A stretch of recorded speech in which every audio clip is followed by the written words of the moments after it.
In a Stockholm conference room, Swedish defense officials gather around a television. The President of the United States is speaking calmly, confidently. Then, he says something that makes the room go quiet. Quote, "I don't need international law. My morality, myself. That's the only thing that can stop me." Someone mutters in Swedish. Another official leans back in their chair, rubbing their temples. For 70 years, Sweden's security rested on one assumption: America guarantees European peace. The steady hand over the red button. That assumption just shattered, because the US nuclear umbrella only works if America actually plans to use it.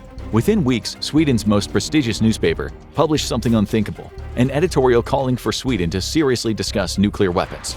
They weren't asking France to extend its umbrella. They weren't waiting for things to calm down. They were talking about Sweden itself, building the bomb. This is a country that gave the world diplomatic neutrality, a country so committed to peace that it stayed out of both world wars and the Cold War. So what changed, and how would they even do it? In 2024, after decades of staying neutral, Sweden joined NATO. It was supposed to be the ultimate security upgrade. Article 5 meant one thing: if Sweden is attacked, America is in the fight. The problem of vulnerability looked to be solved, right? Well, not exactly, because treaties don't defend you, decisions do, and decisions can change overnight. Back in 2017, European leaders were worried the US might simply walk away from NATO. Scary, but at least predictable. But today, the situation is far more complicated. America isn't just turning its back on the alliance these days, but it is using it as leverage. In January 2026, fresh from toppling the Maduro regime in Venezuela, America turned its gaze toward Greenland, issuing a series of public threats that would have seemed absurd just a few years earlier. When Denmark, which has governed Greenland for centuries, refused to even discuss selling it, Washington didn't back down. Instead, when Nordic countries, including Sweden, sent troops to Greenland for joint military exercises in solidarity with Denmark, the White House hit them with 10% tariffs. The message was blunt: give us what we want or pay the price. And that was the moment the Nordic leaders started to think the unthinkable. What if the alliance itself could turn into a pressure weapon? For the first time in history, Danish intelligence officially listed the United States as a strategic threat. They put America on the same list as Russia and China. Denmark has been a staunch US ally since World War II. They fought in Afghanistan and Iraq, and now their intelligence service is warning about the threat from Washington. The Danish Prime Minister didn't mince her words either. She stated publicly that an attack on Greenland would end NATO, not weaken it, end it. That wasn't just drama, that was a warning. The NATO structure could break faster than Europe could replace it. Then came the timeline that changed everything. In December 2025, Pentagon officials quietly informed European diplomats that they had 1 year to take over responsibility for defending their own continent. 1 year isn't a plan, it's a countdown. When European leaders wargamed this exact scenario the previous spring, they'd estimated they'd need 5 to 10 years to build up sufficient capability. So Europe didn't lose just a few years, it lost the future. Sweden joined NATO thinking it had found a safety net. Instead, it found itself in an alliance where the strongest member increasingly views allies less as partners and more as pieces on a chessboard. As it turns out, the nuclear umbrella Sweden thought would protect it only works if someone is willing to hold it over you. But Sweden isn't new to this, not even close. From 1945 to 1972, while the world saw Sweden as the poster child for neutrality, Swedish scientists were quietly working on nuclear weapons. By the late 1950s, Sweden was quietly building the foundations of a nuclear weapons program. Scientists had solved most of the theoretical problems. Detailed bomb designs were on paper, and reactors capable of producing plutonium were coming online. Declassified documents ultimately revealed just how far the program had gone. By the mid-1960s, Sweden was no longer asking if it could build a bomb, but whether it should. With sustained political will, a Swedish nuclear weapon was a realistic late 1960s possibility. While Sweden's diplomats were championing nuclear disarmament at the United Nations, Swedish engineers were months from joining the nuclear club. So why did they want nukes? The short of it is that Sweden was trapped. Official neutrality meant that they couldn't count on NATO protection, but they lived right next door to the Soviet Union, one of two superpowers with enough Iskander missiles crammed into the Kaliningrad enclave to crater Stockholm and enough nuclear weapons to end civilization. Sweden's geographic position was precarious and they needed insurance. The nuclear program was that insurance policy, never publicly acknowledged and certainly never deployed, but almost real all the same. In 1966, Sweden's government made the decision to abandon the program. They signed the Non-Proliferation Treaty, or NPT, in 1968, officially committing to never develop nuclear weapons. The program wound down over the next few years and finally ended in 1972.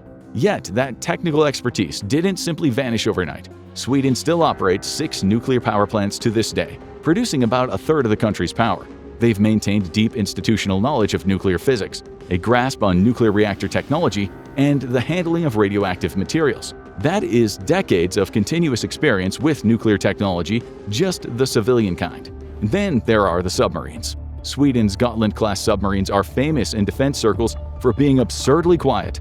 How quiet? In 2005, the Swedish Navy, quote, sank the USS Ronald Reagan in war games. And not just once, multiple times. For the price of 2 F-18 Super Hornets, the Swedes sank a super carrier 60 times its price. The billion-dollar aircraft carrier never even knew the Swedish sub was there. The US Navy was so impressed and undeniably concerned that they actually leased one of Sweden's submarines for 2 years just to train their fleet against it. American naval officers needed to learn how to fight against something they couldn't detect.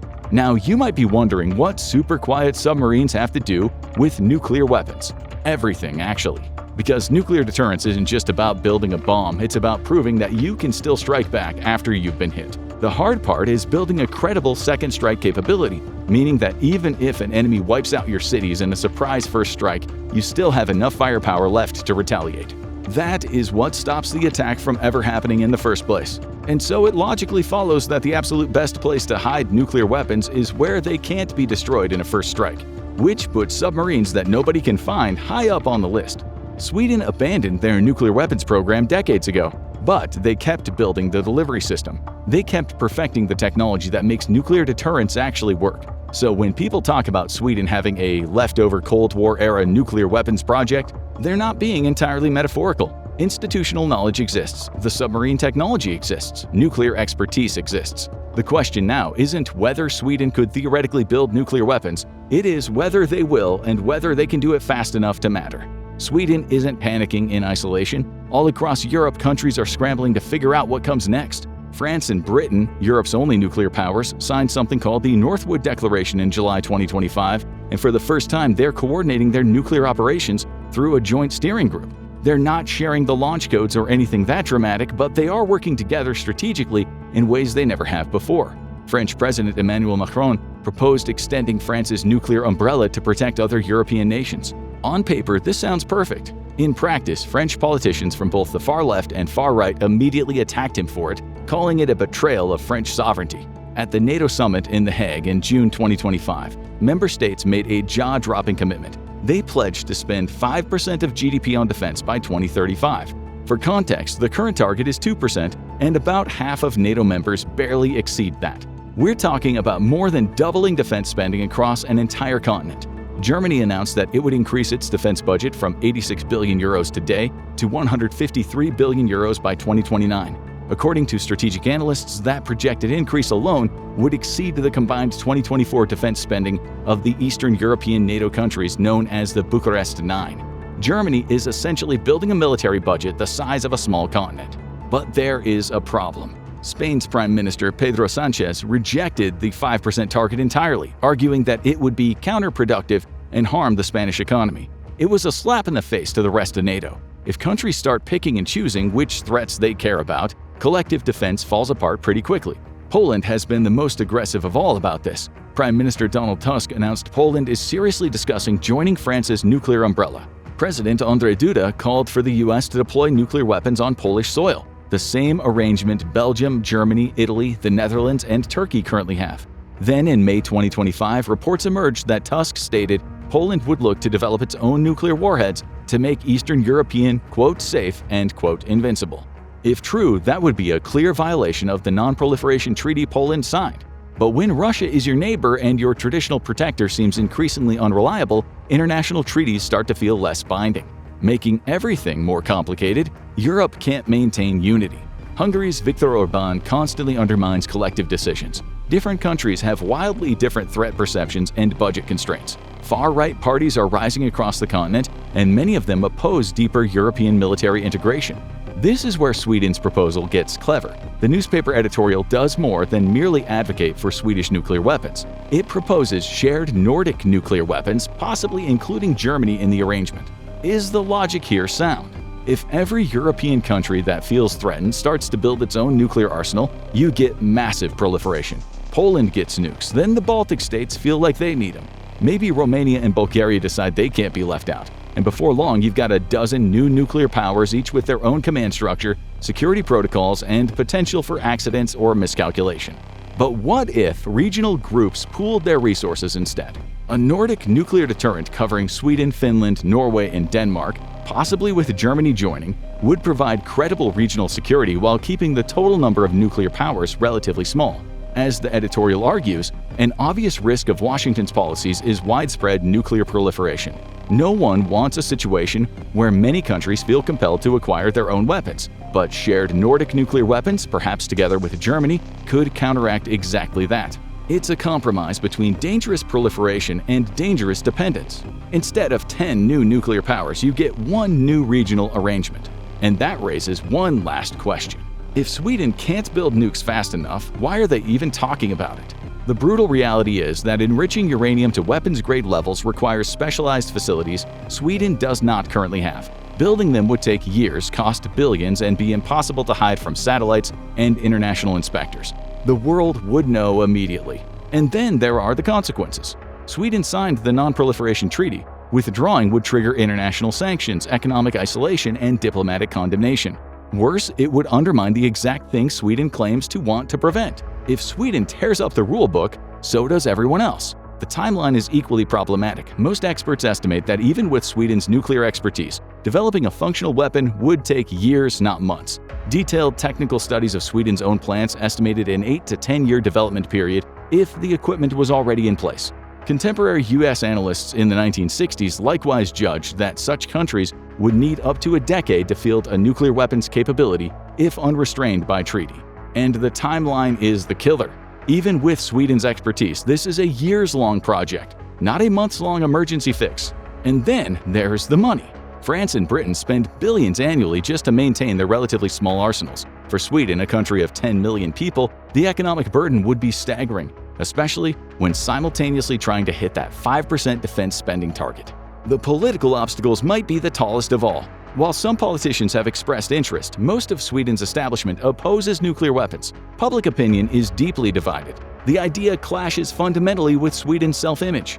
The shared Nordic option faces even steeper challenges. You would need unanimous agreement from multiple sovereign governments on who controls the weapons, when they can be used, and how decisions get made. Getting Sweden, Finland, Norway, Denmark, and possibly Germany to agree on a nuclear strategy is diplomatic complexity that makes Brexit negotiations look simple. The harsh reality: Sweden probably can't acquire nuclear weapons quickly enough to address the current security crisis if it even wanted to. But maybe that's not really the point. Back to the conference room in Stockholm. Those officials aren't sitting there because they think Sweden will have nuclear weapons by next year. They're sitting there because their entire understanding of how the world works just got turned upside down. For 75 years, the transatlantic alliance defined European security. America provided the nuclear umbrella, the overwhelming military force, the guarantee that let Europe focus on prosperity instead of defense. It was the deal that rebuilt Europe after World War II, and now it looks to be breaking down in real time. When a national newspaper publishes an editorial about nuclear weapons, they're really forcing a conversation Sweden never thought it would need to have again. The editorial is essentially saying the country can't pretend anymore. It needs to talk about things they desperately don't want to talk about. Europe is being forced to fundamentally reimagine its security. The continent needs to rebuild serious military capability and take responsibility for its own defense in ways it hasn't had to since 1945. That Sweden is talking about nuclear weapons tells you everything you need to know about how dramatically the security landscape has shifted. The nuclear genie isn't out of the bottle yet, but Sweden is standing right there, hand hovering over the cork, because the old rules don't feel real anymore. Now, go check out This Will Happen If the US Pulls Out of NATO Day by Day, or click on this video instead.